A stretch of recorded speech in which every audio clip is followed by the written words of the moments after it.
Kasama ko sila ngayon dalawa. Mapa third dose kami kay Megan. Kalama sa kulot. Tayo tayo na yung book mo? Guys, let's go. Nababoard na si kulot guys. Casey. Ilang minutes pa lang kami naghihintay dito. Di ba te? Matagal minsan. Tagal pa minsan talaga. May oras ko yung alis ng sasakyan ko. Ayan po guys. Dapa ho. At 2 minutes, 3 minutes pa lang kami naghihintay. Hello ka man sa kanila. Hi. Wala naman silang daman maghintay tayo dito. Oh my God, ang third dose niya po ngayon. Wow. Ayusin mo tali. At maggugusutin mo maya sa Tara guys, may update ko po kayo. Mundo na kami. Ayan, nakasakay na kami. Ayan na update. Ayan guys, nandito na kami sa Tara. Maglalakad po kami sa Pukot na sakyan namin. Yung dalawa. Mamapitan mo pa ako magpapato. Ayan guys, lunch break ng clinic. So, bumili mo namin ng drinks. Kaya ako na yung di ko nila kalimutan ko lunch break pala 1 hour. 12:10 pa lang.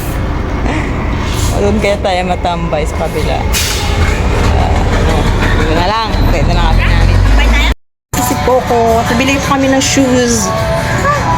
Tingin-tingin po kami sa gilid. Stores.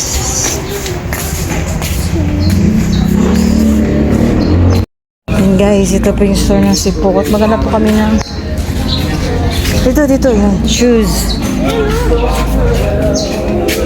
Pwede na rin pala tayo ng dito ni Tyrone. Ano daw? Dito. Yun. Akalan po ate. Wala na sa sandal sa Tingin kami. Sige na po. Baka kaya nga mapili ako. Kaya yung bag nila. Sandals na sa Kaya ako nagdo-document. Ay, ito mga shoes. Kasi ang sa bahay yung pipili. Ito pala madami dito. Magkano mga ganito nyo? Depende po sa klase. Ay, kayo. Dito. Oh, let's go. Yan. Maganda naman ito, oh. Katarayon. Ito siguro. Magkikita yun. Mga ganito, magkano? Ay! Sorry. Bawas pa na. May bayas. Dito? 450. Ito meron na sa bahay si Tyrone. Diyan ko marasabit niyan. Guys. Sabi kang exchange gift para kay Tyrone. Libre na po yung balot. Sabi ni ate. Tama. Tapos, nagbili na rin akong mug. Hindi, makikita dito nakakata. Magkano ganito nyo po? 80 po. May kumot po ito, Yes, ma'am. Ayun. Oh, Hello Ito nga, Kitty. Ayun. Pag binukao, may kumot. Katulad sa SpongeBob. Sa bahay. Hindi, so. Parang divisoria. Divisoria. May stove pa isa, oh. Tapos walang tabo. Nabawat na agad. Hindi na makita na makulit. Uwi na kami. Alas 2 na ng hapon. Let's go! Abs, may lagnat si Tyrone. Pagaling ka po. Magaling na, tulog na. Time check mga katabs, mga 5:20 ng hapon. Nakauwi na po kami from Sifokot. Tignan niyo po yung ibon sa taas. Laki ng inuman no? Nagsiswimming kasi siya dyan. Nagsiswimming. Ayun guys. Ayun. Check ko lang po yung aking Hindi yan agila. Garden. Balkon! Hindi yan agila. Grabe siguro yung lakas ng hangin, no? Makaano sila. Tama na likod, guys. Ang tuyot po dito. Hindi ako nakadilig. Medyo pagod po sa Ay! Aba yun? May Ito po. Yan, nakikita niya yung na yan. Mukha ako Na-shoot yung kanyang web. Ayan guys, ang ating tanim, oh. Matuyo po siya. Hindi pa ako nakadilig. Padilim na po. Madilim pati area dito bago dilim po talaga. Here sa area na to, wala na pong solar. Hindi na cover ng solar. Yung solar ko kasi nasira na. 4 po yun. Nasira ng 2. So, ang ginawa ko, isa sa likod, isa sa harap na nakatutok sa bahay. Para maganda po ang ating view. Liwanag po in case may... Ha? Ito po pala yung manok na yan. Ayan po, oh. Yung walang red. Yan po yung nangingitlog dun sa veranda. Tingnan nyo guys, oh. Yung aking sili po, oh, nagsibol na po siya. Tinanggalan ko po ng talbos. Guys, wala pa rin pagbabago dito. Masukal pa rin at wala pa po yung grass cutter. Pero hopefully, makuha na po yung grass cutter. Tatabasan po muna yan bago i-grass cut. To. Diyan po nakita yung itlog, oh. Diyan. Uy. May ipon po dun, oh. Ayun na. Kumakain buko ata. Ang galing The next day. Mga katabs, another day. So today po, wala naman pong ganap at may lagnat po si Katabs Tyrone. Tsaka si Reed. Medyo naglaba lang ako ng konti na bedsheet. Nainian ni Tyrone. Yan po, mahangin po. Yan, mahangin. Actually, mainit. Biglang kumilimlim nung nag-video ako. Yan o. Biglang kumilimlim. Alam nyo kaya to guys, so. Pinakain daw baga ito. Ang dami pong hinog, oh. Ayan, oh. Ayan nyo guys. Sino nakakaalam nitong prutas na ito? Baka alam nyo po, comment nyo po dyan sa comment section. Ayan, oh. Parang bignay siya. Ayan nyo po, parang bignay. Kinakain daw po ito. Ayan. Parang bignay nga. Pero, parang pakla po siya. May po itsura. May buto po siya sa loob. Kinakain naman po to. Wild berries to tawag nila. Parang buto po. Ganda po ng dahon niya. Tingnan nyo ho. Makintab. Isang taba-taba niya na po. Tingnan nyo. Damdaming bunga. Look. Ayan. Yan o. Wow. Bounty of ito madaming hinog. Madaming hinog po yan dyan o. Dami po pag ganito po siya kaliit. Tingnan nyo ho. Ganito kaliit. Bago pa lang po ito. Pahinog po. Dark na dark po talaga siya. Ganda. Yan o.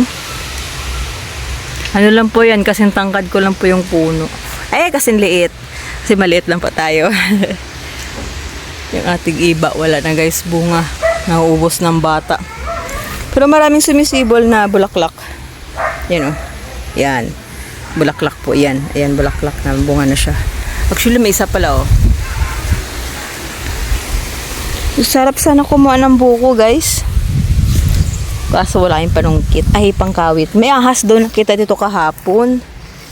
Dito daw po banda, dyan po banda. Kulay green na may black. Takot din po naman sa aso, sa tao yan, tsaka sa aso. Kaso, alam ko po, may kamandag din po yun. Hindi katulad ng cobra na kamandag, pero may kamandag po siya. Tignan nyo guys yung ating luya, oh. Kapal na po, Hintayin ko na lang po siya magbulaklak bago hatakin. Pero pwede na po yan kung gusto namin gamitin. Pwede na po yan hatakin, may laman na po yan. Yung ating garden ay madumi. Pasensyahan nyo na, medyo busy. Tingnan nyo po isang pechay na to, ang laki. Yan o, nag-iisa lang siya. Ang tuyot na po. Kailangan ko na magdilig later pag wala na pong init. Para di po ma-stress yung ating tanim. Hindi ma-stress. Kaya po hindi po siya dinidiligan na tanghali. Kung necessary, minsan po dinidiligan talaga sa sobrang init ng panahon, ganun. Tapos wala pong rain. Minsan dinidiligan ko kahit ano. Ano kaya tong seeds na to? Tubo, ito po. Tingnan nyo. Ano kaya ito? Kita ba? Ah, ito. Yan. Itong ano eh. Ano kaya ito? Tagal ko po kasi ang damo. Mahirap na pong dumami. Yung ating garden dito. Magiging ano na naman, gubat na naman kung papabayaan po natin. Yan. Nag-crack na po guys oh. Crack. Parang skin na. Crack. Super crack na kasi dito baha. Tapos biglang init. Biglang iniwan po ng ano, init. Di ba? Ang kamote natin guys. Ang mga laman na yan pero maliliit. Hindi ko po tinatalbosan dito. Taba po ano? Yung ating Madre de Agua. Marami po tayo kasi wala na po tayong ipapakain. Ang atis natin guys oh. Ito. Lilipat ko na po siya. Daligan natin. Wala man po init dito. Yes, yung daligan. May dala po palang kamatis si mama na pananim. Itatanim ko po dun sa ano. Dun banda sa pot.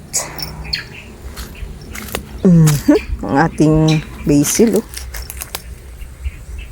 Bango talaga. Kakatuwa. Ito po patola po ito guys and kalabasa. Ito patola. Makikita mo na po yung difference niya, di ba? Mas malapad po yung dahon ng kalabasa. Mas makinis po yung patola. Akala nyo po patay na yung kalabasa natin. Hindi pa po yun patay. Kasi bumubunga pa rin siya. May mga maliliit pa rin lumalabas na bunga. Look. Sabi nga po ni Mama Esther na dala lang siguro ng ulan kaya nalanta mga dahon. Niya po.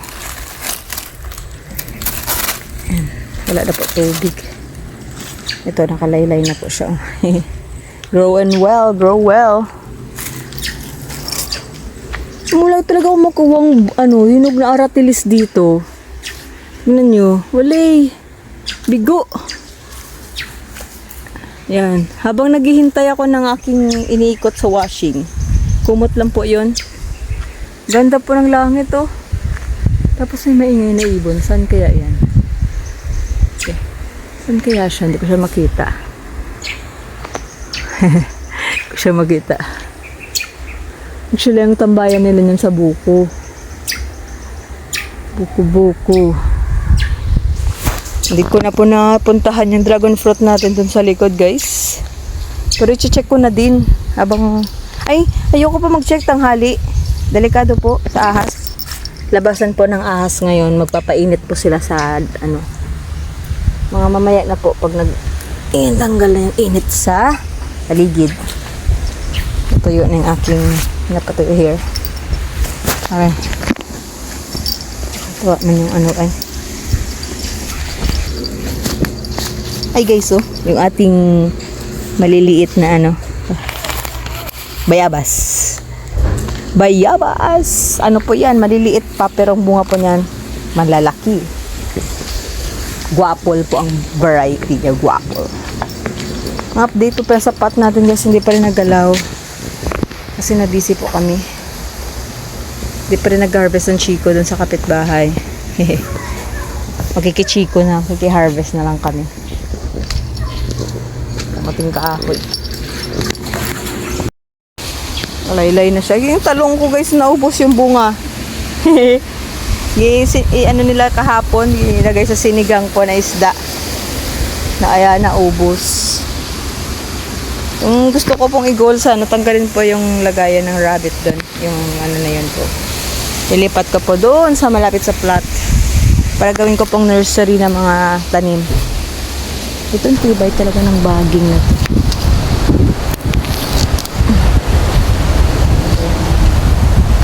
Chill lang tayo dyan sa hapon. Ang ganda ng langit, no? Blue and white.